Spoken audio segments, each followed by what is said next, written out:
Jadi beberapa hari terakhir ini lagi rame banget pembahasan seputar pengumuman atau informasi dari YouTube yang intinya sih nanti ini bakal berlaku mulai 15 Juli teman-teman. Jadi banyak yang mengira peraturan atau informasi ini ada hubungannya dengan AI. Jadi saya lihat gitu ya di sosial media banyak banget yang menyebutkan jadi mulai 15 Juli nanti konten-konten yang ada AI-nya, misalkan ada text to speech atau video asal generate AI, itu bakalan ditolak atau bakalan kena dismonet.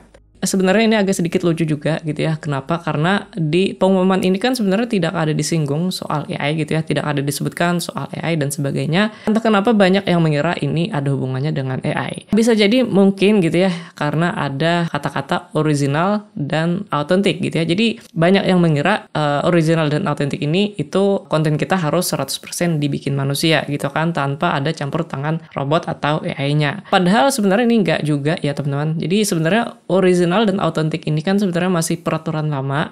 Nah, saya akan coba buka aja peraturan lama YouTube nih, ya, yaitu adalah peraturan sebelum di-update. Nah, jadi sebenarnya dari dulu sudah disebutkan bahwa konten kita itu harus original dan autentik. Original dan autentik itu seperti apa sih? Kita akan baca aja gitu ya. Kami menghargai upaya para kreator dalam membuat konten original dan autentik yang menambah nilai bagi penonton. Meskipun bukan karya asli Anda, tetapi jika dimodifikasi secara kreatif dan pintar, konten tersebut akan berubah menjadi unik. Jenis konten tersebut boleh digunakan di channel Anda. Jadi intinya yang dimaksud original dan autentik ini bukan berarti harus 100% bikinan manusia gitu ya teman-teman. Nggak boleh ada AI-nya dan sebagainya. Jadi sebenarnya kalau misalkan kalian pakai AI itu boleh-boleh banget. Asalkan konten kalian itu udah dimodif gitu ya. Contohnya nih, misalkan teman-teman bikin video tutorial atau video informasi gitu. Nah, cuman karena kalian misalkan nggak punya mikrofon atau peralatan untuk ngisi suara, jadi sebagai alternatifnya, isi suaranya itu kalian ganti dengan text to speech. Itu boleh banget. Atau kalau misalkan kalian bikin video gitu ya, terus kekurangan footage videonya, jadi sebagai gantinya footage video tersebut kalian generate pakai AI. Nah, itu juga boleh banget teman-teman. Intinya, konten kalian itu jangan 100% hasil AI lalu kalian upload langsung ke YouTube. Pada intinya sih kurang lebih seperti itu ya. Untuk pengumuman yang ini sebenarnya nih jujur aja ya, ini sebenarnya nggak penting-penting amat teman-teman. Jadi setiap bulan kan sebenarnya pengumuman seperti ini juga biasanya selalu ada gitu, setiap satu atau beberapa bulan sekali. Nah, kita bisa baca di bagian bawah. Untuk bulan April update-nya seperti ini, Maret seperti ini, Februari seperti ini dan sebagainya. Bisa dibilang sebenarnya untuk informasi kayak gini tuh apa ya, minor update aja teman-teman. Jadi sebenarnya nggak terlalu penting-penting amat. Karena kalau misalkan pengumuman ini itu penting, itu biasanya ya pertama YouTube itu akan ngasih informasi atau ngasih tahu kita itu via email teman-teman. Nah, contohnya seperti ini kan beberapa hari lalu ya, 3 hari lalu ini kan ada update ya. Jadi data kita itu bisa di-share ke orang lain gitu teman-teman. Jadi orang lain itu atau kayak brand itu bisa ngecek kayak statistik atau analitik dari channel kita tanpa persetujuan kita. Intinya kurang lebih seperti itu. Nah, ini kan penting banget gitu ya. Nah, jadi kalau misalkan yang penting-penting kayak gini biasanya kita bakalan dapat emailnya. Nah, sedangkan yang ini tadi ini tuh nggak ada emailnya teman-teman. Jadi bisa dibilang ini tuh sebenarnya nggak terlalu penting-penting amat. Kedua juga ya, kalau misalkan ada update penting, biasanya YouTube itu juga bakalan bikin video khusus di halaman YouTube Creator ini. Nah, jadi di sini kalian bisa lihat nih.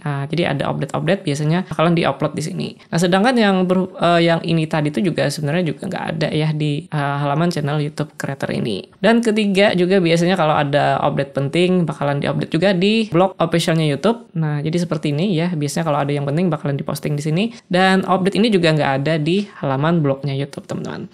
Jadi kita bisa simpulkan bahwa pengumuman yang ada di sini sebenarnya ini nggak terlalu penting-penting amat, nggak usah kalian pikirkan, nggak usah kalian pusingkan. Ya, jadi sebenarnya ini cuma pengumuman biasa yang entah kenapa ini malah jadi rame gitu. Tapi kita tetap akan bahas gitu ya soal pengumuman ini. Nah, jadi intinya apa sih yang terjadi nanti pada 15 Juli? Nah, kita bisa baca di sini. Jadi setelah 15 Juli nanti, YouTube itu akan memperbarui pedoman kami agar lebih baik dalam mengidentifikasi konten yang diproduksi secara massal dan berulang. Jadi ada kemungkinan gitu ya, setelah 15 Juli nanti YouTube itu akan memperbarui pedoman itu maksudnya yang di bagian sini teman-teman. Nah, jadi bisa jadi nanti 15 Juli mereka mungkin bakalan mengupdate isinya ya, entah itu nambahin poin-poin yang ada di sini atau gimana, intinya bakalan ada update gitu. Nah, atau bisa jadi juga setelah 15 Juli nanti YouTube itu akan mengupdate sistem deteksi konten mereka supaya nanti botnya atau algoritma YouTube itu lebih gampang untuk mendeteksi konten-konten yang memang tidak sesuai dengan standar YouTube gitu teman-teman. Nah, terus yang dimaksud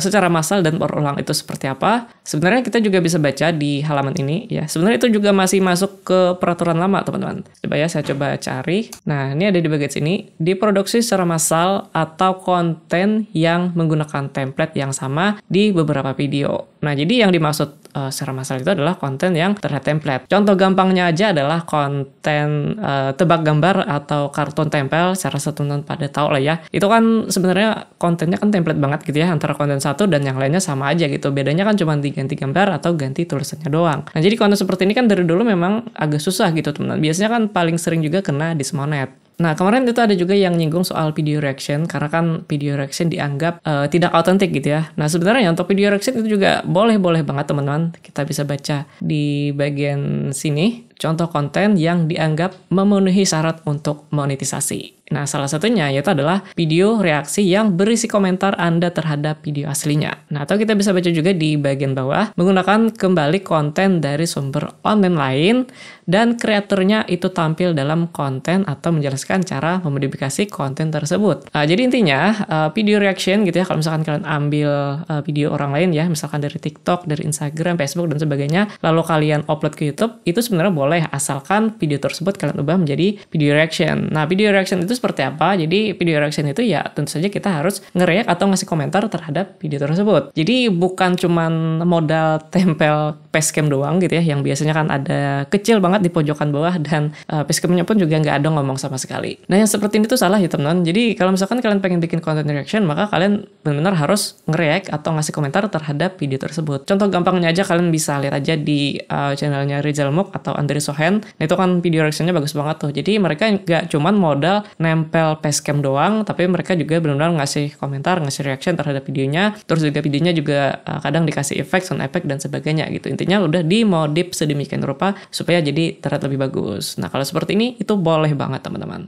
Atau kalau misalkan konten AI itu juga boleh banget, misalkan konten anomali gitu kan, ini lagi rame banget juga, itu juga boleh banget asalkan videonya tadi itu udah kalian edit ya, misalkan kalian kasih efek, kalian kasih musik, suara, dan sebagainya. Intinya jangan 100% hasil AI, itu boleh-boleh banget, teman-teman. Karena kan agak lucu juga nih kalau misalkan YouTube atau Google ya sebagai perusahaan yang ngembangin AI, masa ya mereka melarang penggunaan AI di platform mereka gitu, teman-teman. Justru YouTube itu mendukung sekali dengan adanya AI, teman-teman. Contohnya aja deh, fitur text to speech. Nah, ini kan sebenarnya sudah ada di YouTube. Nanti itu kalian bisa cek aja di ini ya, di aplikasi YouTube. Jadi ketika kita bikin video short ya, misalkan di pojokan kiri atas, nah di sini sudah ada pilihan untuk pengisi suara AI-nya, teman-teman. Nah, itu satu ya. Terus yang kedua, di YouTube itu kan sebenarnya juga sudah ada fitur generate videonya ya, yang bisa kita akses lewat aplikasi YouTube. Jadi di sini untuk view 2 itu sudah bisa kita akses lewat YouTube 13 Februari kemarin, teman-teman. Walaupun ini saya kurang tahu sih apakah udah masuk di Indonesia atau belum. Tapi pada intinya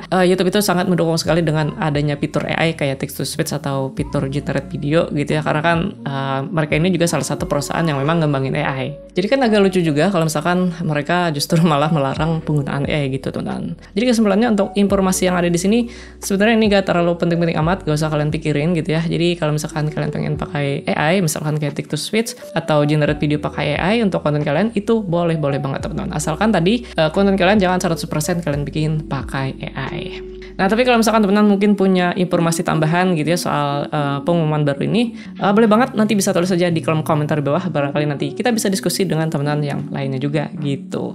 So ya, thank you banget nih buat teman-teman udah nonton. Kita bertemu lagi di video yang lainnya.